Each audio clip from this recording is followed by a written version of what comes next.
আসসালামু আলাইকুম। আজকে ঈদের দিন, আমরা ঈদের দিনে সকল বন্ধু বান্ধব এই যে আমরা যাচ্ছি খুব সুন্দর একটি জায়গাতে, সেটা হলো বাহাদুরপুর ইকো পার্কে।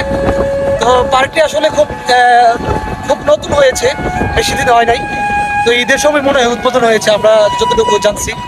তো আমরা যাচ্ছি হলো বাহাদুরপুর পার্কে, আমাদের সঙ্গেই থাকুন। যারা আমাদের ভিডিওটি দেখছেন তারা লাইক কমেন্ট করে পাশে থাকুন। আমরা একদম পুরো পার্কের ভিউ আপনাদেরকে দেখাবো। এই যে আমার বন্ধু রাসেল, আচ্ছা তুমি হ্যালো দাও। হ্যালো, এই যে রাসেল এবং রায়হান, দেখেন আমরা আপনাদেরকে পুরো পার্কের ভিউ দেখাবো ভিডিওতে।